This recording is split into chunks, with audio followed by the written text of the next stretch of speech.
Yes. Okay, Hare Krishna and welcome everyone. So, this would be the third session. Can you all see my screen? Yes, Prabhuji. Yes, Okay. Prabhuji. Yes. Before we begin, Vedas Prabhu, can you just check with everyone who has not joined why they couldn't join or what's happening there? Okay. Oh, yes, Prabhu. I'll text him. Yeah. Thank you so much, Prabhu. Hare Okay. Krishna. So before we begin, first we'll have some quiz. So, who can tell me the name of Lord Krishna's conch? Raise your hand. Okay, I see one hand, two hand, three hand. Very nice. Who else? Only three people. What about others? Four hands. Okay, very good. Remaining people? You don't know Lord Krishna's conch's name? Hemang, do you remember?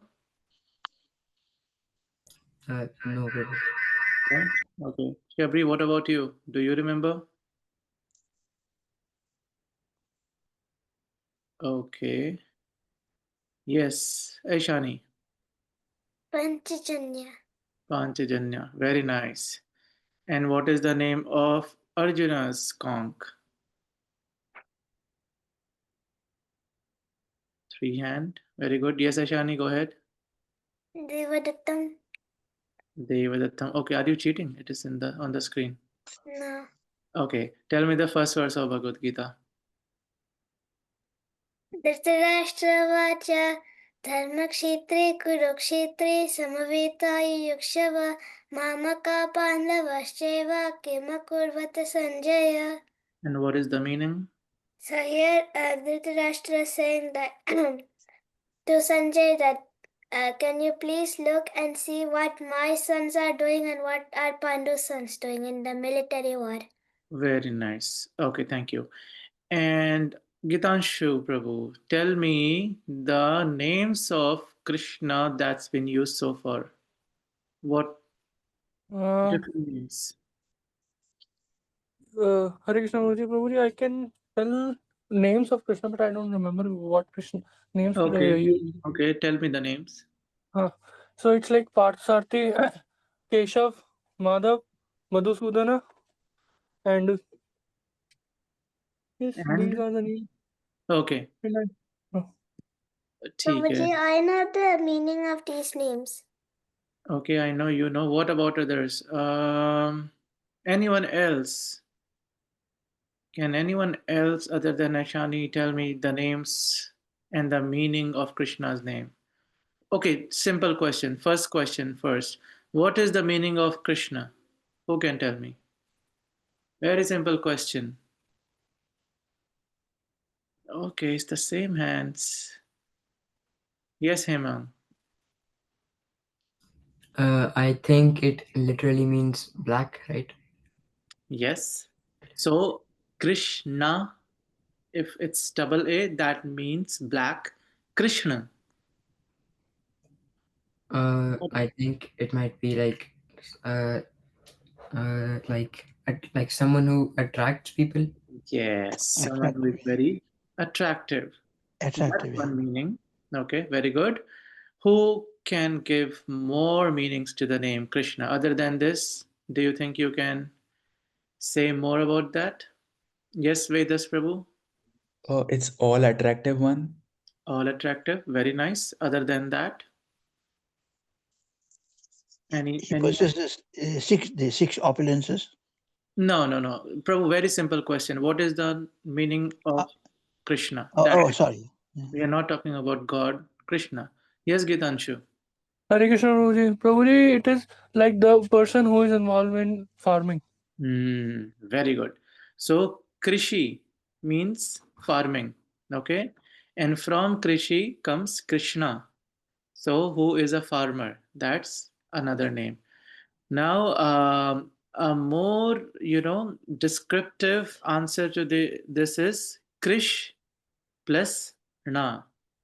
So Krish is all attractive, and Na is someone who gives pleasure, anand, bliss to others. So someone who is very attractive and their attractiveness gives us bliss. We become so happy looking at them. That is the meaning of name Krishna. Okay. What is the meaning of the name Madhusudan? Please raise your hands.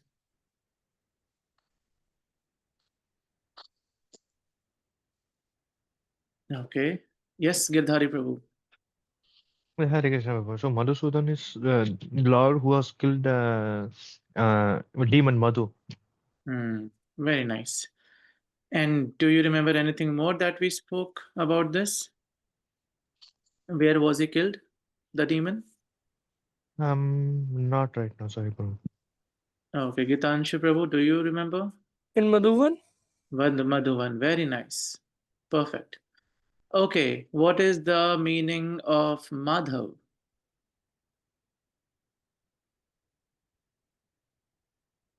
Krishna Mataji. Hare Krishna Prabhuji, the consort of Sri Lakshmi. Yes, very nice. That is the meaning of Madhav. Okay, now tell me who gifted the chariot to Arjun for this fight?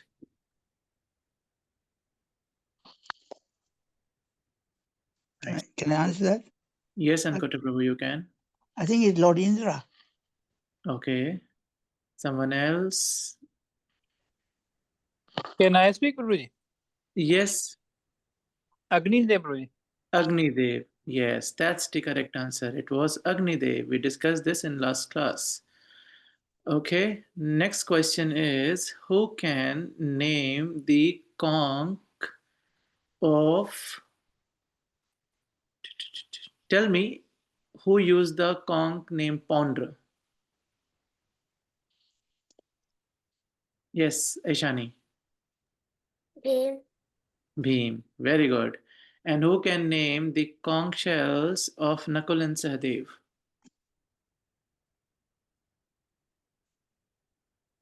Only 2-3 people studied. What about the rest? Yes, Gitanshu Prabhu. Prabhuji, Saghosh and Sughosh and Manipushpak. Sughosh and Manipushpak. Very nice. I told you these are transcendental. Shank, even pronouncing their name will give us good pious karma. Okay. So which one is remaining now? Yudhishthir Maharaj. Who can tell me the name of his Shank? Come. Krishna Mataji. Anant Vijay. Anant Vijay. Very good. Okay. So please keep revising all these. So we'll move ahead today with the 21st and the 22nd verse. So in the last class, we saw how Hanumanji, he helped the Pandavas in this war and how he was approached for the war. Then there were few signs that very in a subtle way, Sanjay gives to Dhritarashtra that your sons are going to die in this battle. What were those signs? So those signs were that first Agni Dev had given the chariot, who is a very powerful demigod. Then second is he called Krishna by the name Madhav. So Madhav means who is always by the side of fortune. So the fortune was with the Pandavas. And the third is that Lord Hanuman, who had won the battle for Lord Ram in the previous yuga, was present with Lord Krishna this time and Arjun. So these are the few signs that the Pandavas are going to win this war. Okay, so with that, we'll begin today's session. Om Ajnanatimirandhasya Jnananjanashalakaya Chakshurunmilitam Yena Tasmai Shri Guruve Namaha. Nama Om Vishnu Padaya Krishna Pristhaya Bhutale Srimate Bhakti Vedanta Swami Niti Namine Namaste Saraswati Devai Gauravani Pracharine Nirvishesh Shunyavadi Pashyat Deshitarine Jai Shri Krishna Chaitanya Prabhu Nityananda Shri Advaita Gadadhar Srivasadi Gaura Bhakta Vrinda Hare Krishna Krishna Krishna Hare Hare Hare Rama Rama Rama Hare Hare. Okay, Ashani, so can you please recite the 21st and 22nd verses? Arjunavacha Senayar Abhayor Madhye Ratam Stapayim Michitya Yadvat Etan Niriksheham Yadho Kaman Avistamatan Karirmaya Yodhavyam Asmin Rana Samudhyame. Thank you. And the translation, please. Arjun said, O fallible one, please draw my chariot between the two armies so that I may see those present here who desire to fight and whom I must contend with in this great trial of arms. So now just see the choice of words. Every word that has been used in Bhagavad-gītā. So Bhagavad-gītā was spoken just for 45 to 48 minutes. It's a conversation between Krishna and Arjun. Now this is a do or die situation. They are going on a world war. So you understand, before something so important that can cause your life or death, the conversation would be so interesting, isn't it? So every word used here is very interesting and it has a significance. For instance, he uses the word achyut for Krishna. Why is he using that word? We'll get to know. So, O infallible one, achyut means one who never falls. O infallible one, please draw my chariot between the two armies so that I may see those present here who desire to fight and with whom I must contend in this great trial of arms. Purport by His Divine Grace, A.C. Bhaktivedanta Swami Srila Prabhupada, all glories to Srila Prabhupada. Although Lord Krishna is the Supreme Personality of Godhead, out of his causeless mercy he was engaged in the service of his friend. He never fails in his affection for his devotees, and thus he is addressed herein as infallible. Okay? Because he is very affectionate to his devotees. And here Arjun is actually having a crisis now, because he in the future, just few moments down the line, we'll get to know that he is actually shaking. He's having this anxiety. That is why he's using the word achyut, because he knows when we are anxious, so we want to call our parents, talk to them to calm us down. So he is also saying the word to calm himself down. So as charioteer, he had to carry out the orders of Arjun, who? Krishna. And since he did not hesitate to do so, he is addressed as infallible. Although he had accepted the position of a charioteer for his devotee, his supreme position was not challenged. In all circumstances, he is the Supreme Personality of Godhead, Rishikesh, the Lord of the total senses. So that's another name. Rishikesh means master of senses, who knows what's going on inside our mind and hearts. That is called Rishikesh. The relationship between the Lord and his servitor is very sweet and transcendental. The servitor is always ready to render service to the Lord, and similarly, the Lord is always seeking an opportunity to render some service to the devotee. He takes greater pleasure in his pure devotees assuming the advantageous position of ordering him than he does in being the giver of orders.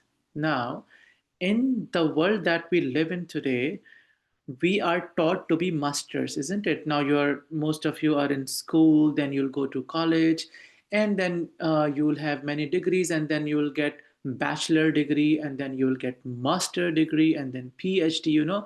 So the whole idea is that you all become masters.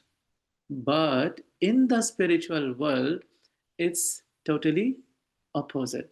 This world that we live in is upside down. This world is a reflection of the spiritual world. And in the spiritual world, the topmost position is that of a das, of a servant. Why? Because there is a constant competition between Krishna, God, and the devotees who can serve each other more. We can only serve each other when we are very humble, down to earth. If not, then it is going to be very difficult. So that is why you will see when someone is initiated in this spiritual line, they are awarded the title of Das, which means the topmost position in the spiritual world.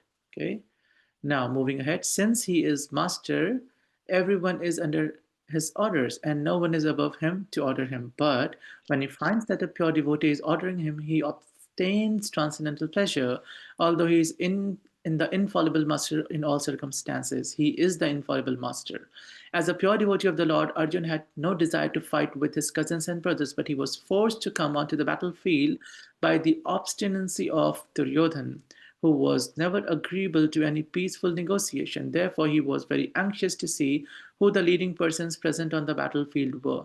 Although there was no question of a peacemaking endeavor on the battlefield, he wanted to see them again and to see how much they were bent upon demanding an unwanted war. So, what's happening is that now Arjun says to Krishna that take my chariot between the two parties. I want to see who has come to fight.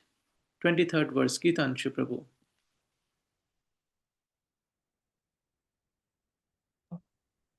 योत्सामानम् अवेक्षाहं यत् एतेऽत्र समागता धृतराष्ट्रस्य दुर्बुद्धेर्युद्धाप्रिय चिक्षिर्स्वः.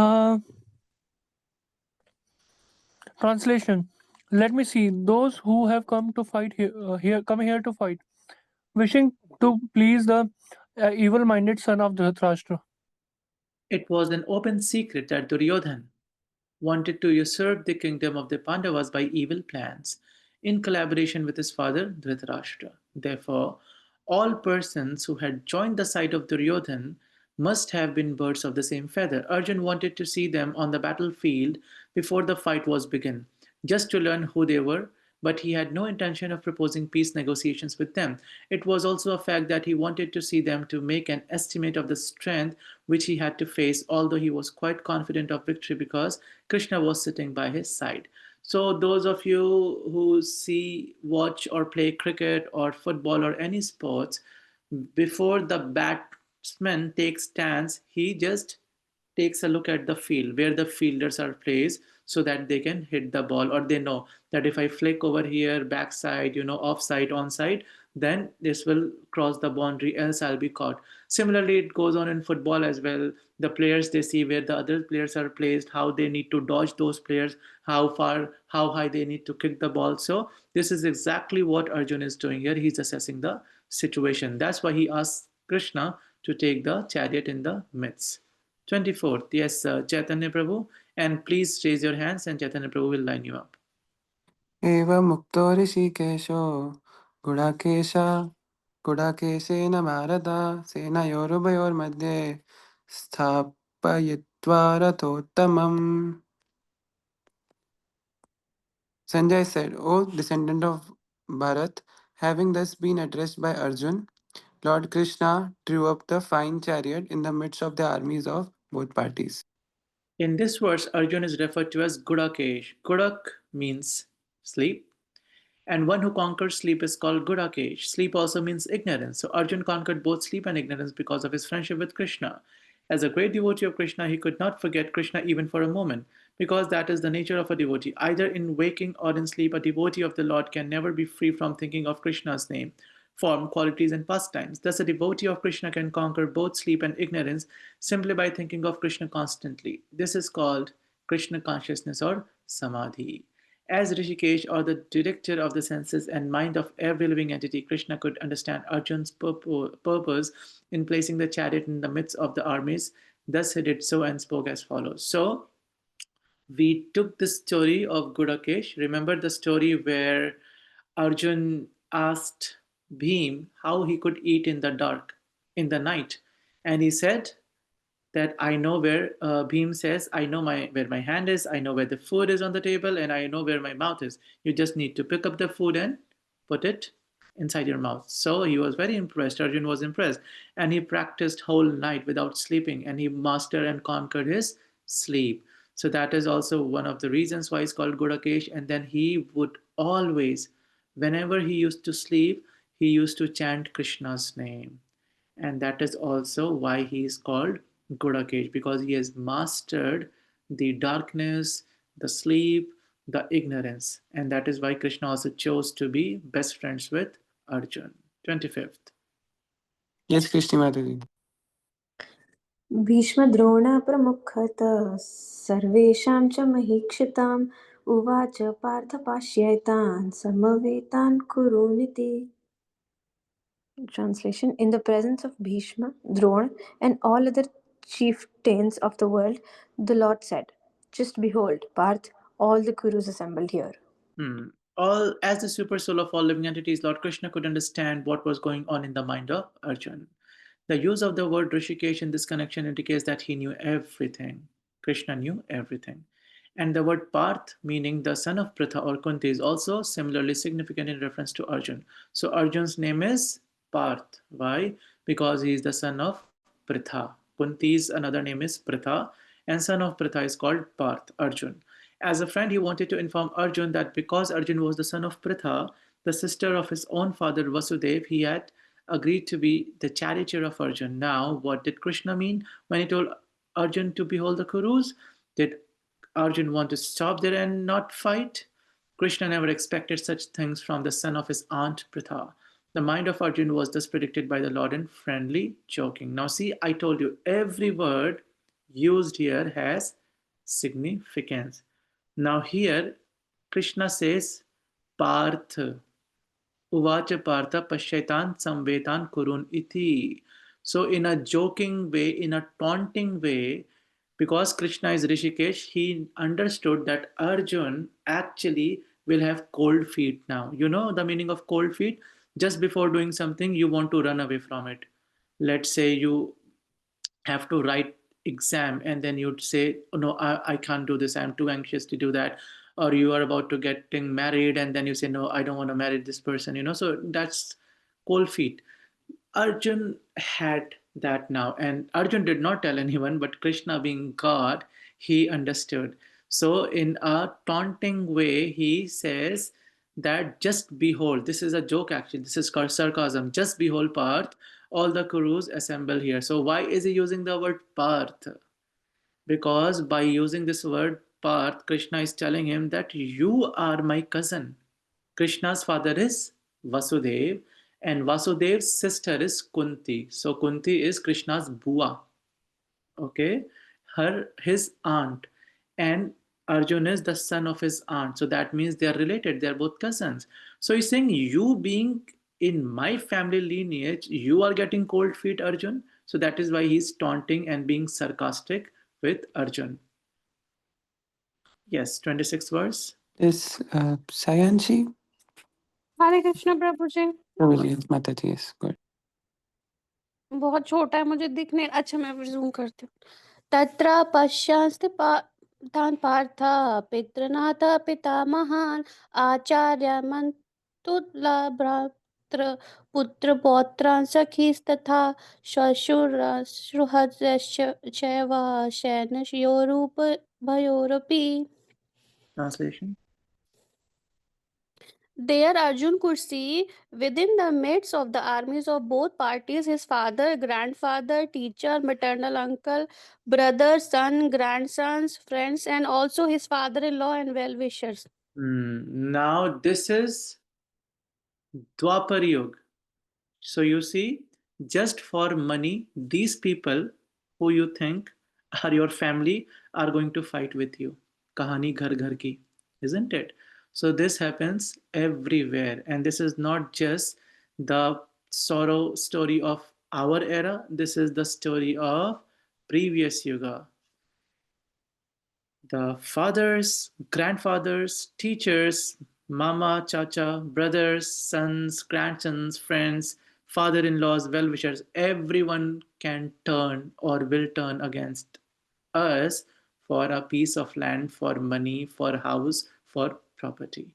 So on the battlefield, Arjun could see all kinds of relatives. He could see persons like Bhurishrava, who were his father's contemporaries, grandfathers Bhishma and Somadat, teachers like Dronacharya and Kripacharya, maternal uncles like Shalya and Shakuni, brothers like Duryodhana and sons like Lakshmana, friends like Ashwathama, well-wishers like Kritavarma, etc. He could see also the armies which contain many of his friends. So that is why, disclaimer I'll give you to now only, in the later verses, Krishna says, this world is dukhalai ashashvatam. This world is full of problems, dukh, sorrow, and it is a temporary world. That is why never become comfortable.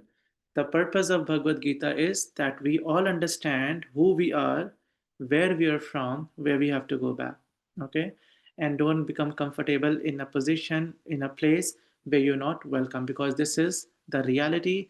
This is going to happen to almost all of us, if not in this life, maybe in the next life, or has happened in the past life, but this will happen. Okay?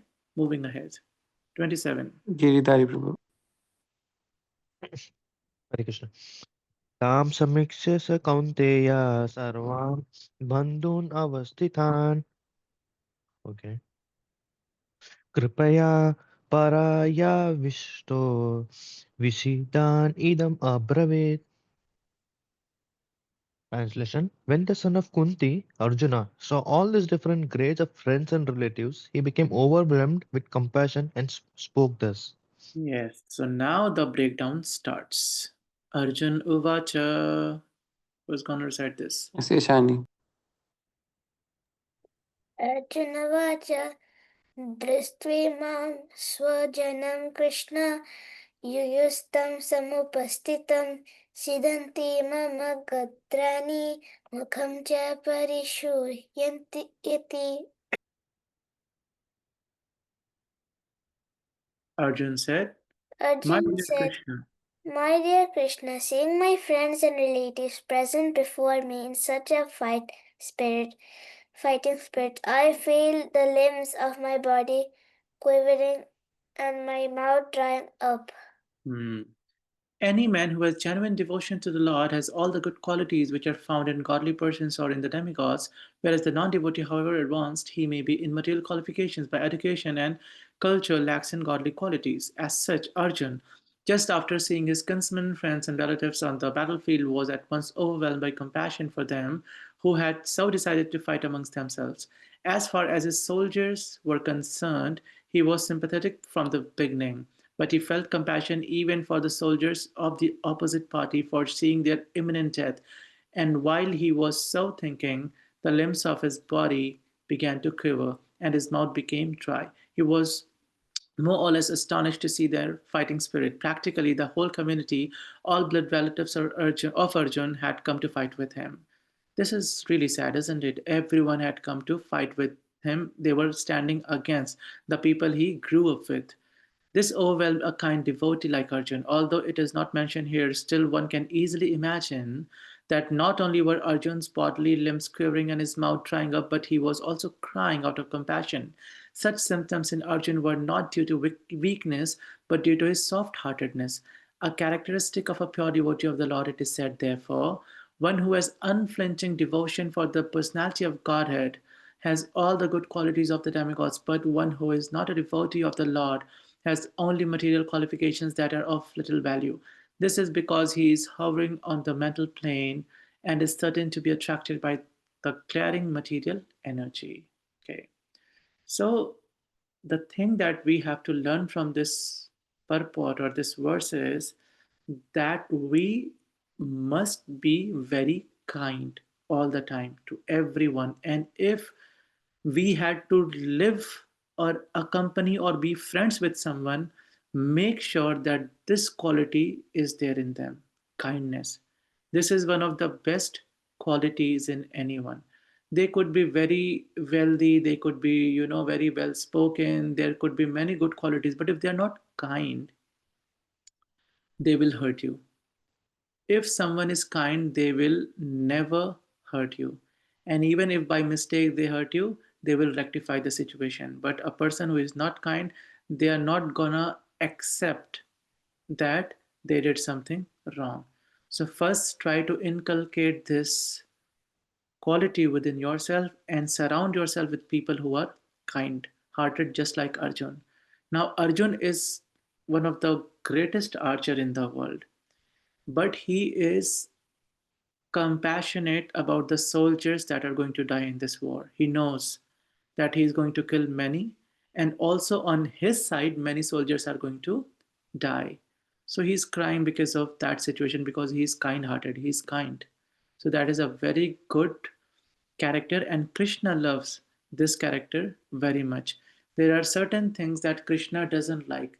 When someone are full of themselves. They take credit of everything. I did this, I did that. They have to tell, on the social media, on WhatsApp status and everything, I did all these things. Krishna doesn't like that.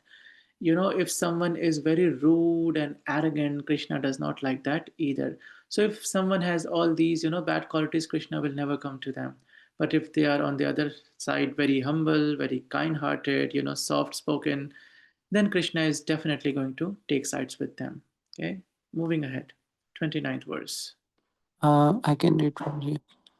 वेपाथुश्च शशिरे मे रोमार्शश्च जायते काण्डिवं शंसते हस्तात् त्वक्चैव परिदाह्यते. Hmm. Translation: My whole body is trembling, my hair is standing on edge, and my bow Gandiv is slipping from my hand, and my skin is burning. Hmm. There are two kinds of trembling of the body and two kinds of standing of the hair on end. Such phenomena occur either in great spiritual ecstasy or out of great fear under material conditions. There is no fear in transcendental realization. Arjun's symptoms in this situation are out of material fear, namely loss of life. This is evident from other symptoms also.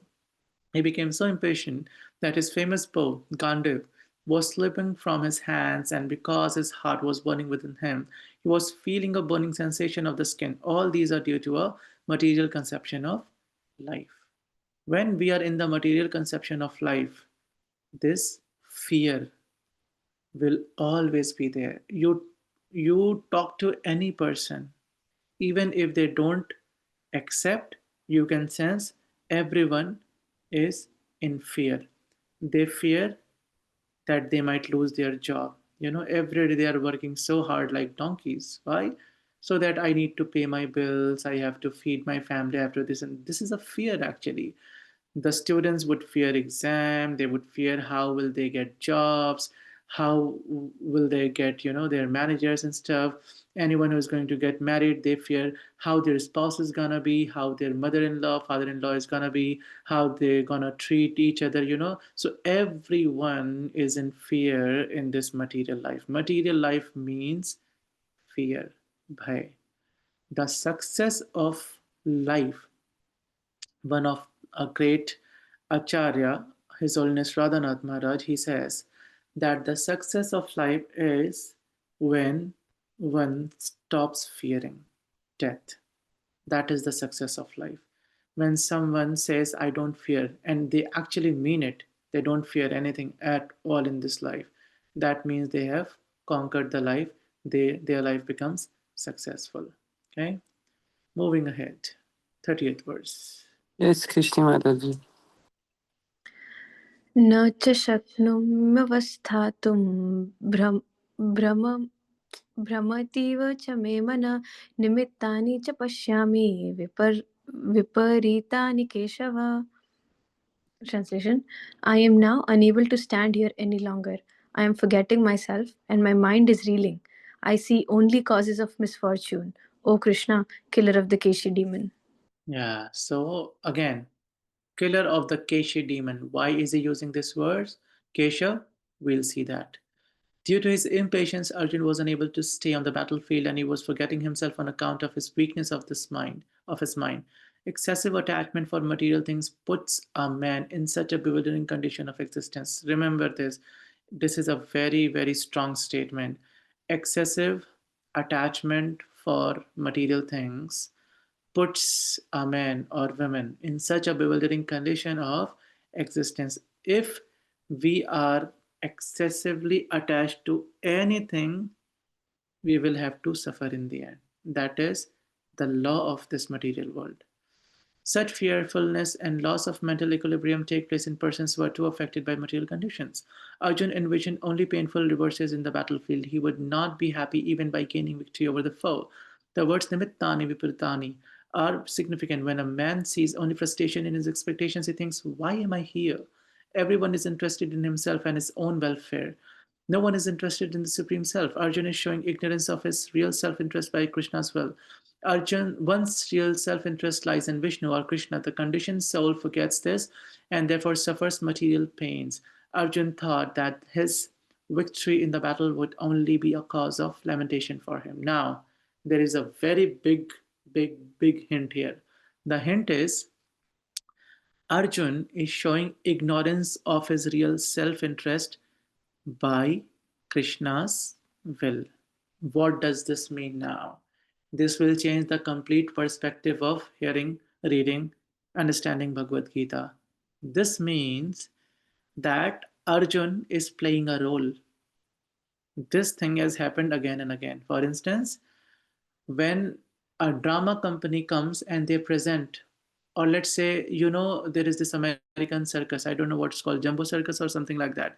They go to city and city. Now it's in Carrick Mines, then it will be, in Dunleary, then it will go to Cork, it will go to different places, the same circus, the same set, So the same drama is going on again and again. So here Arjun knows, but Arjun is playing a part in that drama for all of us to understand that this situation arises and what needs to be done in this situation. When situation like this comes in our life, and it does every day, what needs to be done. So that is what Arjun is teaching us here.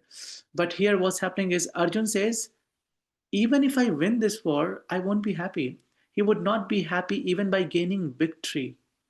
So it's like you are at this situation where you are so depressed actually, that nothing makes sense to you. Even if you're not happy, you are not sad, you're nothing. So this situation will come, and what we should do, Arjun is going to teach us now. So let's see the next verse. Yes, Jyoti Mataji. Hare Krishna. Hare नाचे श्रेयो अनुपश्यामि हत्वा स्वजनमाहवे नाकाङ्क्षे विजयं कृष्ण न च राज्यं सुखानि च.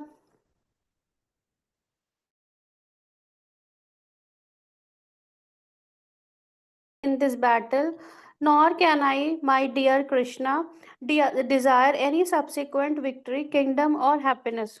Yeah. So he says to Krishna that he doesn't understand what good can come by killing. And this is a very genuine statement, isn't it? Anyone who is sane and who is compassionate, kind, they would ask the same question. So without knowing that one's self-interest is in Vishnu or Krishna, conditioned souls are attracted by bodily relationships, hoping to be happy in such situations. In such a blind conception of life, they forget even the causes of material happiness. Arjun appears to have even forgotten the moral codes of for a Kshatriya. It is said that two kinds of men, namely the Kshatriya who dies directly in front of the battlefield under Krishna's personal orders, and the person in the renounced order of life who is absolutely devoted to spiritual culture, are eligible to enter into the sun glow, which is so powerful and dazzling. Arjun is reluctant even to kill his enemies, let alone his relatives. So they can enter into the sun globe. Sun is a planet, okay? And life exists in sun planet. There is a sun god called Vivashvan. There are people existing there, and these are very pious people. As per the scriptures, anyone who becomes the sun god, now sun god is a post, like prime minister is a post. They keep on changing. Similarly, anyone who becomes sun god, it is their last life in this material world. That means in the next life, they will go back to their eternal home, that is Vaikuntha planet. And all the denizens living in that globe will also go back with him. So that is why it is said that they are eligible to enter into the sun globe. Arjun is reluctant even to kill his enemies, let alone his relatives. He thinks that by killing his kinsmen, there would be no happiness in his life, and therefore he is not willing to fight, just as a person who does not feel hunger is not inclined to cook. He has now decided to go into the forest and live a secluded life in frustration. But as a Kshatriya, he requires a kingdom for his subsistence because the Kshatriyas cannot engage themselves in any other occupation. But Arjun has no kingdom. Arjuna's sole opportunity for gaining a kingdom lies in fighting with his cousins and brothers and reclaiming the kingdom inherited from his father, which he does not like to do. Therefore, he considers himself fit to go to the forest to live a secluded life of frustration. So Arjuna's argument are like, there are 5 people living with you. The four of them are hungry. You are not hungry, and you are supposed to be cooking. You are the chef of the house. And you say, because I'm not hungry, I'm not going to cook. So similarly, Arjun here is a Kshatriya, he is a warrior, he is a trained soldier, and this is the moment for which he has been training his entire life. And when the moment comes, he says, I'm not gonna fight. So it's a similar kind of situation. Verses 32 to 35. Who's gonna recite? Giriraj, Prabhu. Hare Krishna. किं no Rajen Govind किं भोगे जीवितेन वा येषाम् अर्थे काङ्क्षितं no राज्यं भोगा सुखानि च त इमे वस्थिता युद्धे प्राणां त्यक्त्वा धनानि च आचार्य पितरा पुत्रास्तथैव च पितामहा मातुला स्वसुरा पौत्रा श्याला सम्बन्धिनस्तथा एतान्न हन्त इच्छामि ज्ञातोऽपि मधुसूदन अपि त्रैलोक्य राज्यस्य हेतो किं नु मही कृते निहत्य धातराष्ट्रान्ना का प्रीतिस्य Janardan. Translation: O Govinda, of what avail to us are a kingdom, happiness, or even life itself, when all those for whom we may desire them are now arrayed on this battlefield?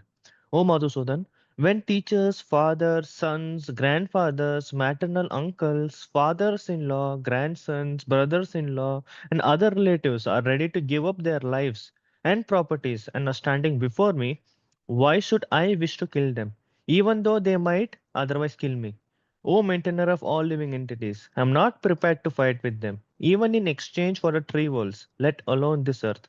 What pleasure will we derive from killing the sons of Dhritarashtra? Such a strong statement, isn't it? That let them kill me, I'm not gonna fight.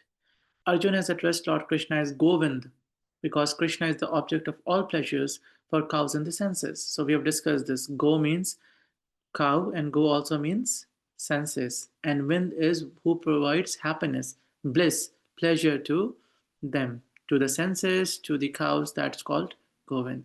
By using this significant word, Arjuna indicates that Krishna should understand that what will satisfy Arjuna's senses. But Govinda is not meant for satisfying our senses. If we try to satisfy the senses of Govinda, however, then automatically our own senses are satisfied. Materially, everyone wants to satisfy his senses, and he wants God to be the order supplier for such satisfaction. The Lord will satisfy the senses of the living entities as much as they deserve, but not to the extent that they may covet. But when one takes the opposite way, namely when one tries to satisfy the senses of Govind without desiring to satisfy one's own senses, then by the grace of Govind, all desires of the living entity are satisfied. Arjun's deep affection for community and family members is exhibited here partly due to his natural compassion for them. He is therefore not prepared to fight. Everyone wants to show his opulence to friends and relatives, but Arjun fears that all his relatives and friends will be killed on the battlefield and he will be unable to share his opulence after victory. This is a typical calculation of material life. The transcendental life, however, is different. So here what's happening is Arjun says that if all my friends who are on Instagram, they will die in this battle. So after that, when I post a picture, who is going to like my picture? Isn't it? Everyone is dead, so they won't be liking my picture. So why should I kill them? So this is the logic. So this is a typical calculation of material life. The transcendental life, however, is different. Since a devotee wants to satisfy the desires of the Lord, he can, Lord willing, accept all kinds of opulence for the service of the Lord. And if the Lord is not willing, he should not accept a farthing. Arjun did not want to kill his relatives, and if there were any need to kill them, he desired that Krishna kill them personally. At this point, he did not know that Krishna had already killed them before their coming into the battlefield, and that he was only to become an instrument for Krishna. This is very interesting. We'll get to know this later in the 11th chapter, but yeah, this is going to be very interesting. This fact is disclosed in following chapters. As a natural devotee of the Lord, Arjun did not like to retaliate against his miscreant cousins and brothers, but it was the Lord's plan that they should all be killed. The devotee of the Lord does not retaliate against the wrongdoer, But the Lord does not tolerate any mischief done to the devotee by the miscreants. The Lord can excuse a person on his own account, but he excuses no one who has done harm to his devotees. Therefore, the Lord was determined to kill the miscreants, although Arjun wanted to excuse them. Now, this is again a very strong statement here that the Lord can excuse a person on his own account. We say or do something wrong to God, he will excuse us. But if we do something to harm his devotees, then he won't excuse. So we should be very careful when we deal with Krishna's devotee. There would be, so many things that go on internet that this said something about the other. We should not meddle with all those things, that why did this person say that to another devotee. They are both devotees, they will take care of each other, Krishna will take care of both of them. We should not be going and commenting unnecessarily, taking sides with one, and then blaspheming or criticizing someone else, because Krishna does not like that. So I think we would stop here. So we are on the 36th verse. We'll begin from the 36th verse until the 46th, that is 10 verses. Okay. I'm going to stop here, stop sharing, and we'll open the floor for question and answer. The thing is, if you just be with us, many of your doubts will actually go on by itself. I know there would be many doubts, many questions. You can ask the questions now. It's good to ask questions, but as we progress, you will get to know many, what we say, the unfolding of puzzles of Bhagavad-gītā as well as your own life. Yes, we'll give chance to Jyoti Mataji. Is that for question or for reading? Your hand up. Okay. Prabhu ji reading के लिए था वो. No, so he reading now. We'll continue next time because we have another class in 1 hour. Yes, Hemang, you have a question?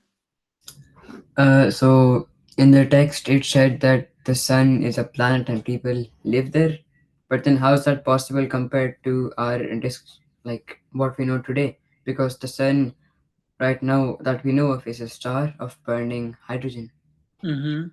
So then, So I'll tell you one thing. When we will reach the 5th canto of Bhagavatam, now we are in Bhagavad-gītā. When we read Srimad Bhagavatam, there will be many things with research that is going to prove and challenge what is the general belief today. For instance, the belief is that Earth is revolving, rotating. But when we read Bhagavatam, that is not the case actually. Okay.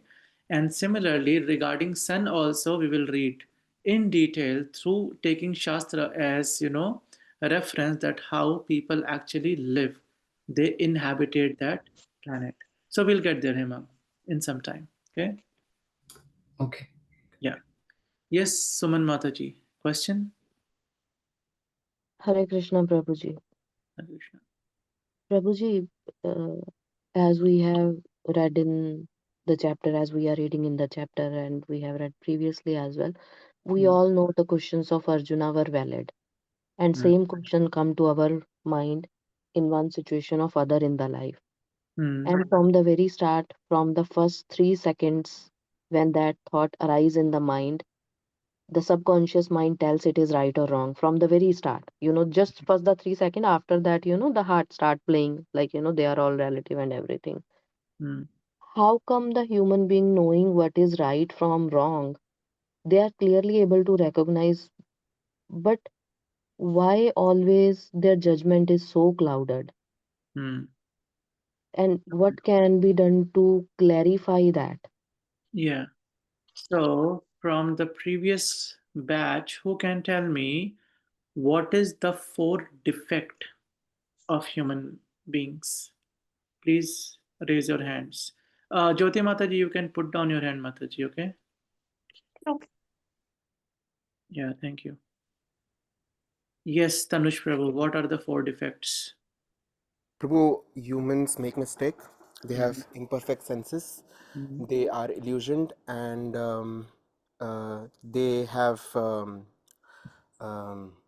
cheating propensity. Very good. Okay. Girdhari Prabhu, can you repeat that in slow? So first of all, humans have imperfect senses. So they can make mistakes, so they can get illusioned, and hence they can cheat. Yes.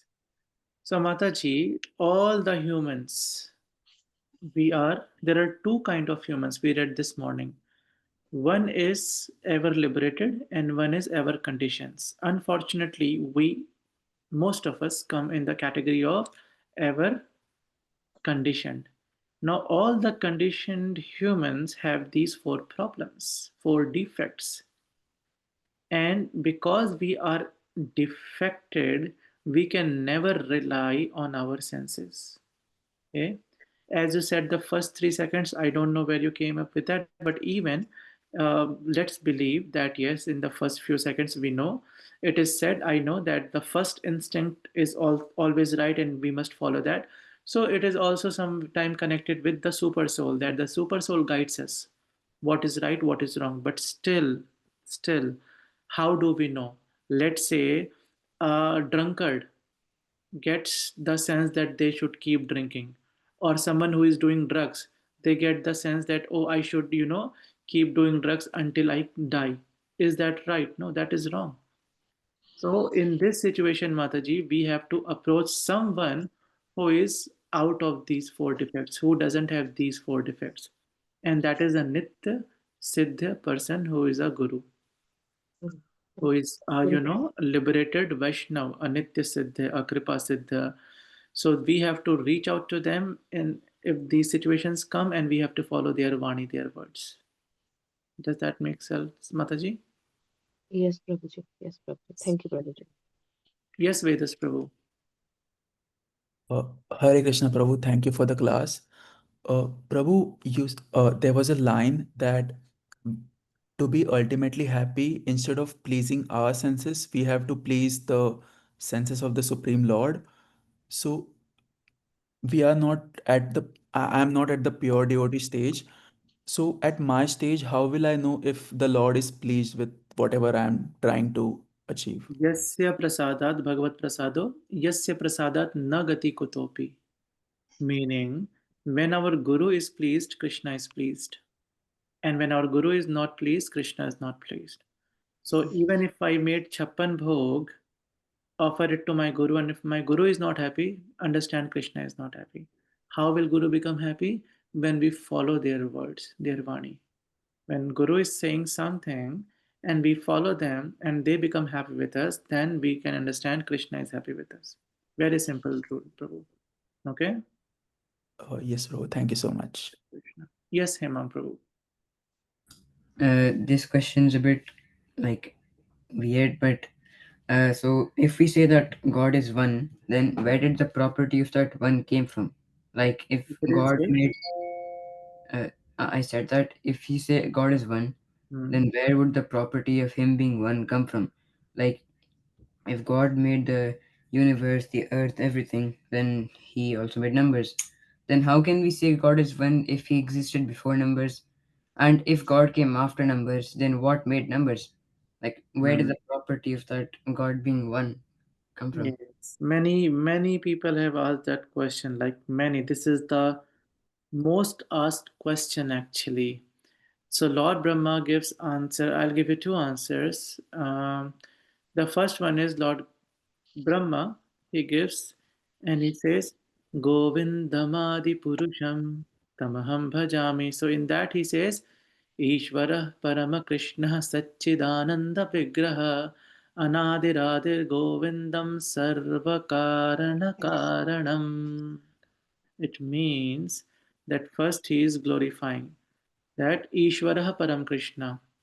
Out of many gods, the topmost is one, that is Krishna, Ishvara Param Krishna, Satchidananda Vigraha. And he's describing how he looks like, who is he, what is he made of, Satchid and Anand. He's full of knowledge, full of eternity, full of bliss. Anadir Adir Govindam.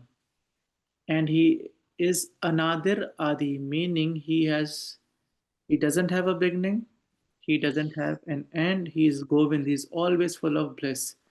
And Sarva Karane Karanam. Now, this is the answer.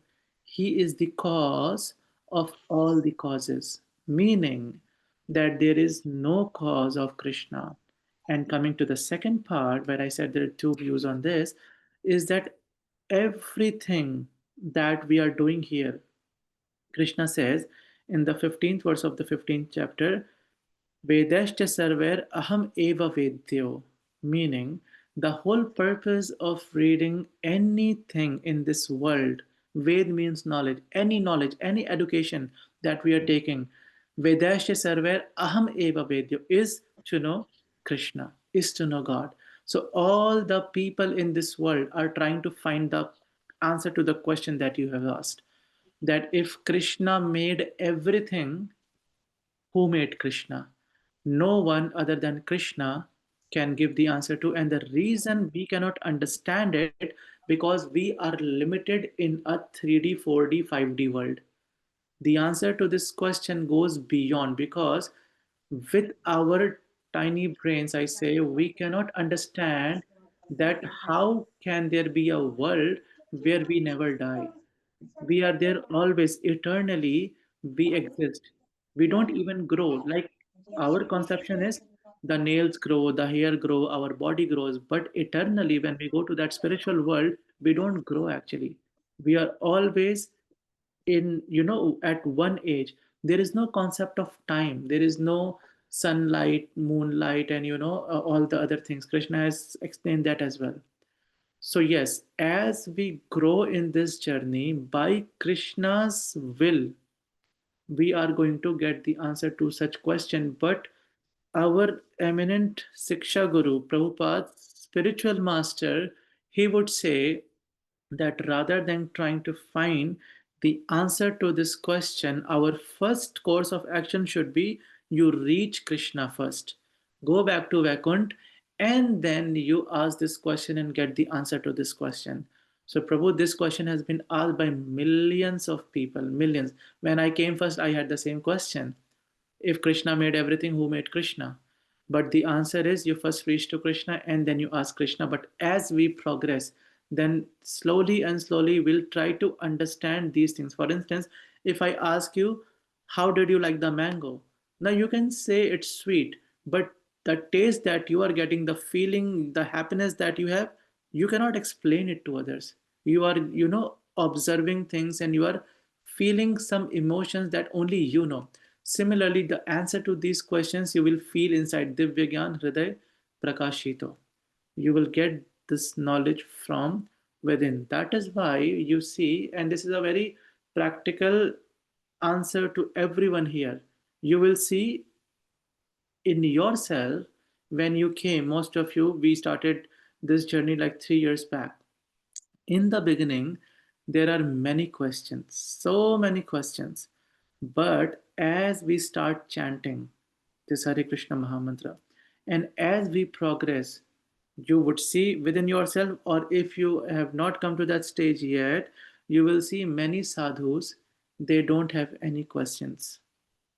All the questions are answered within their hearts. They know the answers. They don't have to ask any questions any further. So what is it? The key is that when we take to this Krishna consciousness, or we just start meditating on Krishna from our heart, because he's sitting inside our heart, he's going to give us all the knowledge that we can understand.